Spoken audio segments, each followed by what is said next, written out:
I thought I'd come back, being that we're on the subject of scratch building and stuff, and for you guys that might never taken a crack at scratch building, or anybody that's new to the hobby, kind of go over a little bit of what you need, what's available, things like that. This is going to be pretty much what I got in my little storage box. I got this box pretty much full of all kind of odds and ends stuff. So I'll start out with some basic necessities. Basically, this is a styrene glue. It's made for styrene, ABS, acrylic, stuff like that. Plastic weld. That's the only thing that'll hold this together. I tried Tamiya, the super thin stuff, and it's not as strong of a bond. So this basically, it melts the plastic, and if you try to break it, you may break the joint, but a lot of times, if you got a real good bond with this, it's probably going to break away from the joint, and your joint will still be there. It's real good glue. There's a lot of guys that do a lot of higher end models that really use this stuff because it's a nice bond. It's a lid. It works off capillary action, meaning you put together your two pieces of plastic, you run it along the seam. It's got a little brush built into the bottle cap. Run it along the seam, and it runs itself throughout the seam and everything, and gives you a nice strong bond. It dries pretty quick, within a matter of seconds. You can put a little bit more. It'll take a little longer. The main thing when you use it, you don't want to get none on the surfaces that you're holding with your clamps or your fingers, because it will leave a impression. It'll leave your fingerprints. All that, they look just as good as doing an ink. So you want to be careful with it, but at the same time, it's the only glue you can use on this type of stuff. There's another company. Pretty much all the stuff I got laid out here is evergreen styrene. Excuse me. But there's another company actually called Plastruct, and they make a lot of different plastic shapes too. They're more into they make, actually, you can get like girder work, stuff like that. They make plastic ladders, stairways, all different scales, railings, things like that. They're more into the different shapes and stuff. They've got plastic that looks like diamond plate and things like that, where evergreen is more into your shapes, like your round, your tubing, your solid round, your square tubing, your solid square, rectangular, sheet styrene, different things like that. Plastruct is more into, actually, you can say they make detail parts out of plastic styrene that you can get for different scales of different models you're building. If you're building a ship, you can use plastic railings rather than photo etch. They got stairways, stair rails, the whole 9 yards and stuff. They got a lot of cool stuff. Look them up on Google sometime, and you can see everything that they make and what's available, and all the different stuff they got. Excuse me, I kind of took a little sip of pop and it went down the wrong side. But anyway, I thought I'd go through that. Of course, you want to have yourself a good X-Acto blade, knife to cut the plastic with. I got myself pretty much what I use. I got a good, I'm a machinist, so I got a good 6-inch scale. It's got 64, 30 seconds, 6 an inch, and 8s on it. It's a nice little 6-inch, and it comes in handy. You can measure stuff off. It's not a big bulky thing or nothing like that. It works perfectly fine for me. So that's just some of the odds and ends. I just use a piece of OSB particle board type stuff for my cutting board. Nothing fancy. I don't use a hobby mat. I got a cutting board, or once in a while I got this MDF. Sometimes I got some scrap pieces. This is just a small out and end piece, but sometimes I'll use that for a cutting board. It's nice and flat and solid. And if I want to glue something and I want it to be really square or straight, I use this, because this wood won't warp or nothing, or twist or anything like regular pine. So this makes for a good work surface too, because I could actually, if I want to glue two pieces on a 90-degree angle, I can lay one piece down, set the other piece next to it, put a little T-square or something square next to it to hold it up, run my little bead of glue, and let it sit there for a couple seconds while it dries and everything, and it's a nice flat surface, and everything will sit nice flush and square and everything for you. So we'll get into the plastic. Like I said, this is mostly evergreen styrene. I do buy some bags as far as tubing. I buy different lengths of tubing, but a lot of the smaller 1,000 scale models in the past, they never came with those dome bases with the support rod. They used to have little bases that had a couple pins that you snapped in the model. I always built those models, and I'd take a piece of beam and you know, build it into the model kit, because I like to put everything on a support rod rather than some of those plastic bases with the two little pins, and some of that really goofy angles, almost like they're straight up and down and stuff, and I never cared for that. So I always bought packages of different size tubing, but basically your common sizes, so that way if you went to the hardware store or someplace, the hobby shop, and bought some brass tube for your models, you got something to that it's going to fit in real nice and stuff. And I got a bunch of different sizes of that, and I also use this for LEDs. I'm doing fiber optics. I use that to I throw my LED in there, then the other end you cut whatever length you want, and then you insert all your fibers into one end, you throw your LED in the other end. I usually just electrical tape the LED to the tube to the LED, and tape a light block it too, so you don't have to worry about that, and then you're good to go. So the plastic tubing, all different sizes. I mean, they got real tiny and stuff, all the way up to really big, which I got laying there.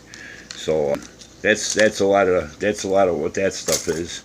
And I get my own odds and ends bag whenever I work on something. If the pieces are real small, I toss them, but if they'll you know, big enough to use for other stuff, then I save them in these little Ziploc bags. And another thing I use plastic styrene for is filling gaps. When I built my Battlestar Galactica, mainly the Pegasus, so around the head of the model, when you got to glue them inserts in from the inside, there's some pretty good gaps. Well, instead of using putty or something like that to fill the gaps on the inside, I just glue in some styrene strips and everything. And you know, if I don't have something available, I'll take a piece of sheet styrene and I'll cut my own strips and everything, and I go that route and stuff. And so it's real good at like filling gaps. When I did build and play Star Destroyer, I used sheet styrene, different thicknesses, to fill those gaps in those landing bay feet, whatever you want to call them, you know, that folded down. I instead of using putty, I just fitted some strips of styrene in them and glued them in and stuff, and they're nice and solid. You don't have to worry about putty cracking or that if you twist it while you're working on the model. It's a nice and solid to get rid of stuff like that and everything. So sometimes you might not have you know, just the regular model. Sometimes you get some fit issues and stuff. You can always cut little pieces of styrene and glue it in there and sand it down to blend everything in and make it look like it's part of the model that, you know, that you never had to do any kind of repair. So styrene comes in handy for a lot of things, you know, not just building model kits and stuff from scratch. So there's a lot of use. But this is some of the tubes that I bought, that I got when I was telling you about those odds and ends bag. These are some pretty big size tubes. I'm gonna hold them up a little bit better, get my fingers.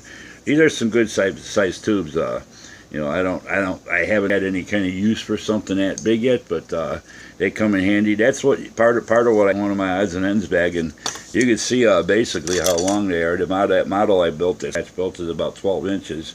Those tubes are probably about a good 11 inches long. So that's the size of some of the stuff you get in those odds and ends bag. You know, they're pretty good length. They're not just little cut off pieces that most people would think about throwing away. You get good hunks of plastic in those bags. So for $8-9, it's well worth it and everything. Same with this. This is some shorter stuff. I've already used some square tubing and stuff. You get stuff like that in those odds and ends bag, you know, different sizes, you know, and it's not nothing, you know, you're not guaranteed to get certain things what you're looking for. It's a gamble. You buy the bag, you tear it open, you see what you get. Years ago, I think I bought 3 bags of it, and I'm still working those 3 bags. And you know, once in a while I might have to go out and buy a package of just one certain type of plastic tube or something like that. But those odds and ends bags, when I built this, everything came out of the odds and ends bags, and I'll get into all that here in a couple minutes too. We got some smaller. This is solid square tube, and that comes in different sizes and everything. All you gotta do, you know, go to the website, look what you want to order, you know, or your favorite hobby shop and stuff. And most hobby shops carry this stuff readily available and stuff, and a wide assortment of different shapes. There's some smaller square tubing, some solid square plastic. It's about a 16th inch square. I had a couple little pieces around. In fact, this little round solid plastic is what's for the support between those two panels there. And then get a little situated, adjusted here. And then we'll get into some of the stuff that too. Another thing I got in the odds bag is this little. It's like a corrugated. You can see the ribs. They're fine, probably about 30 thousandths or so, 32nd of an inch spacing. Like a corrugated, like a rib type texture, almost like a roofing or something material. You get it's probably about 30 thousandths thick. I got some that's a little bit thicker. Pretty much the same thing with the ribs, but it's a lot thinner sheet. Another got a bunch of these little. This is the size these pieces came in the bag. This is a wider spaced ribbing and stuff, almost like corrugated, like a type of siding or something, you know. Sometimes that comes in. I know I use this rib stuff, the smaller ribs like this here. I used a lot of that on this for like these different areas up there. You can kind of see the texture in it and stuff. It gives it a little bit more dimension than just a solid piece of plastic. So this stuff comes in handy. Different details and stuff like that. Some of the regular sheet. This is a little small cutoff piece I use, but that's close to 100 thousandths, just short of 1/8 of an inch. You can call it 3/32 if you want. That'd be pretty close, but that's a pretty big solid sheet, and this piece is actually I think about 6 inches by 6 inches when I pulled it out of the bag. So it was sheet, and I use this. It's nice and solid. Like when I do my in my refit, the red lights for the impulse engines in the back, I drill the holes for the LEDs and stick them through there. It's in solid.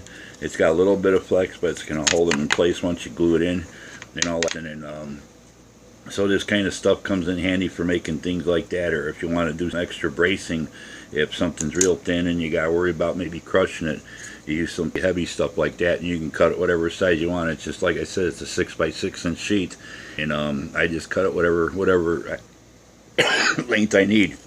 So that's that. This is real thin. This is like paper thin. It's about 10 thousandths thickness to it. I use this like if you want to make, say, like a diffused window or something, where you don't want a clear window, but you're lighting something up. This has some great diffusing properties. On the back of my Klingon bird of prey, where I got the 3 flickering LEDs, I used a sheet of this, kind of just rolled it over like that, and you know, it's a lot smaller piece, but I went over like that and stuck that in that clear part, and it diffuses where you don't get no hot spots or anything. So that comes in handy for a lot of that. Fill in gaps, cut little strips of this. You can use it to fill real key gaps if you want, and before you sand stuff down. And sometimes it's a lot easier than doing a bunch of putty work, sanding it and putty and sanding. You might still have to do a little, but this will fill in the major portion of the gaps and stuff. And then you got less puttying to do and stuff, so it comes in handy for that. I bought one of those odds and ends bags. Also had some clear plastic styrene, which is super clear. It's great to use for windows and stuff and all that. So that comes in handy with the clear. Had a piece of this here, 6 inch by 6 inch roughly. Is like big corrugated, like the siding you can see like on a metal work building or something, you know, factory buildings and stuff. It's got some pretty good spaced ribbing and stuff on it. That came in there and stuff. I haven't used for it, but you know, if you're in the model railroading or something else, maybe your scratch building structure is just for fun, but you're not really into railroading or something, you get stuff like that. And also you can also buy this stuff separately in packages, and you know, you might get a few sheets of it and stuff like that. So and then most of the plastic sheet that I used on this here, I got a whole bunch of different thicknesses. This is anywhere from maybe 30 thousandths all the way up to close to 1/16 of an inch thick and stuff. And this is the size they come in those odds and ends bags. And they're probably about 3 inches by about 6 inches, I'd say, maybe a little bit long, 7 inches. So you get a lot of that in there too. So I got a pretty good collection of that and stuff. And you know, you cut what you need. And if you need more of it, you can also buy these separately, depending on the thickness. You know, you might get anywhere from one or two sheets, depending on if it's up to 10 sheets, like that 10,000s, that paper thin stuff. I got like 10 sheets of it in a package for like a few bucks. So, you know, it's not very expensive. It's fairly cheap and stuff, so it's not going to run you into the ground as far as, you know, spend money on models and stuff. There's another bigger sheet. It's about 7 inches by 4 or 5 inches, and this is a little heavier. That's a 1/16 of an inch thick and stuff. That came in the odds and ends bag. I got a couple of those sheets, and this is from an odds and ends bag. It's just a piece of it's like ribbing and stuff, and you can kind of see what I'm talking about, the rib texture. But that's a pretty good sheet. I'd say that's roughly about a foot long, holding it up to that model and all that, by inches wide. And you know, like I said, if you're in the scratch building buildings or something, you know, this would be handy. Or even if like a wood deck or something, you know, got the scribes on it and stuff. They're actually raised scribes on this one. Some of the other ones were molded in scribes, but even some type of deck or something, you know, if you painted it upright, make it look like a wood deck, or, you know, something like that. So it comes in handy. A separate package of styrene. And when I did my Star Destroyer, I did a little surface detail as far as piping and stuff like that. This stuff is this is about as thin as a piece of thread. This is 10,000ths diameter. It's very fine.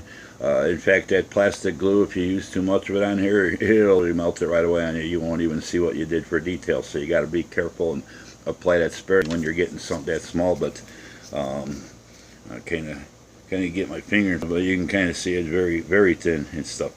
So this is just some of the plastic odds and ends and stuff like that that's available out there. Whether you buy it, like I said, those odds bags, potluck, you get what you get. Buy a couple of them, you got probably enough the plastic shapes and different size sheets and stuff, thicknesses and all that to get yourself started out. And sometimes it's just cheaper to go that route. Just buy a few of those, and you don't have to buy, you know, separate tubing. Or if you do need a certain size, then you can buy what you need as far as the different sizes. And most of those packages you get anywhere depending on the diameter, the size of what it is. You know, if it's tubing, solid, you might get anywhere from 3, 4, half a dozen, all the way up to 10 pieces in that and stuff. I know some of the bigger diameter tubing, you might get like 2 pieces in there because it's a lot bigger. The smaller stuff you might get, you know, half a dozen to a dozen, or maybe 10 at the most. So but I just wanted to do this video to help you guys out that might not be into scratch building or have knowledge of the plastic styrene that's available. And the two main companies, I don't know, those are the only two I'm familiar with. There may be more out there, but the two main companies is Evergreen Styrene and Plastruct. And you know, like I said, the Plastruct, they're more into your different actually detailed parts where they make the different railings and ladders and stuff. And Evergreen is more into like your sheet styrene and your tubing and stuff like that. So this is helpful to you guys that don't know too much about it or are interested in scratch building but know where to start and what's available. And even you veteran modelers like me that do a lot of, you know, more detailed modeling and stuff, and get into scrolling, hopefully it helps you guys out too and stuff. So till the next video, I tell everybody thanks for subscribing, thanks for hitting the like button, thanks for all the great comments you guys been leaving me, and thanks for watching. And I hope you enjoy these videos. I try to do my best as far as quality and stuff. I just use my cell phone. I'm not into all the high stuff as much as some of you are. I don't feel a need to have a fancy intro or do any kind of fancy editing and stuff. So my cell phone is good enough. As long as the video gets the point across, shows off what I built or what I'm doing. That's all that makes me happy enough and stuff. I'm more into the fun part of it, not the technical part. So technical part comes with the lighting on the big enterprise kits and stuff like that. But the fun part is actually just, you know, build models and show them off and have fun. And that's what the hobby is all about. And all that. It's to have fun, help one another. There's new people, like I had a gentleman last night that subscribed to me, and he saw this. He says, "Well, you're really good at doing that." And I went over there and subscribed to him. When I went to his channel, he doesn't have no videos, and he's only got three subscriptions. And I commented him back. I said, I can't wait to see some of your work. So put up some videos I'll be watching and stuff. And then he commented back to me that he just uses his cell phone. Sometimes it acts goofy on him, but he doesn't know how to upload videos or anything. So I commented explaining all about how easy it is to upload a video to YouTube. And I told him if he still has problems understanding it to let me know, and I'll make a video, upload a video to YouTube. You know, it's a couple simple steps. It doesn't take that long, and it takes her to wait for it to upload after you get done doing everything. But it's a pretty simple process, and hopefully he'll do a video and you know, try it out. And I'd like to see that gentleman's models. He sounds like a nice person, and somebody that probably is a good modeler and stuff. He just doesn't understand, you know, and it's perfectly fine. There's a lot of people. I didn't start doing these videos till about a year ago, so but there's a lot of people that aren't into that, but they might be good modelers, and hey, let yourself, you know, show off your work stuff. We'd like to see it, and you know, we're not going to put you down or nothing. Or if you're a beginner, hopefully these videos help you guys learn something and all that, you know. If you need help or you don't understand something what we're doing, feel free to leave it in the comments. I made friends with one gentleman. We actually exchanged phone numbers. I'm in Illinois, he's in Minnesota, and we talk together once in a while and things like that. So we give shout outs to other modelers. You know, if somebody's looking at our videos and there's other modelers that do the same thing, they do some work and stuff, we tell people, hey, don't forget to go over to his website and, you know, check out his work, or his or her work, actually, because there are some female models out there that do some spectacular work too. So that's what this is all about. It's not getting here nitpicking and you know, somebody that doesn't do modeling. Sometimes you get people that get on here and they start knocking stuff and they nitpick you left and right and start counting nuts and bolts and stuff. And in the real world, they don't do anything pertaining to modeling. They just like to come on here and create troubles and get you aggravated. We don't need it. This is a fun hobby. There's no rules as far as what's right and what's wrong, the right way to build something, the wrong way to build something, the right way to detail something, the wrong way to detail something, the right way to light something, the wrong way to light. There's no rules. You do it your way. It's your model. You build it how you like it. And other people are going to see it and they're going to think, wow, that's pretty cool. You know, and you can get in, you know, if you want to make something screen accurate. I mean, I try to make something as accurate as possible.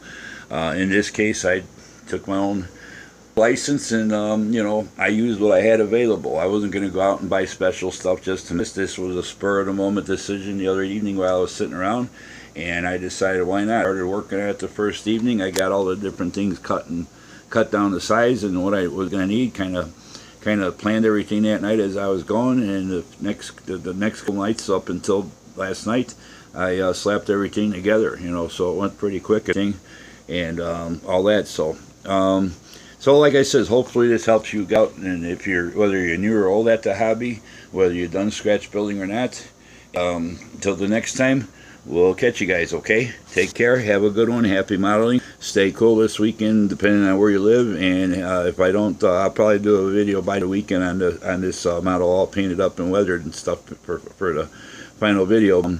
If I don't catch you guys, have a happy 4th. Bye.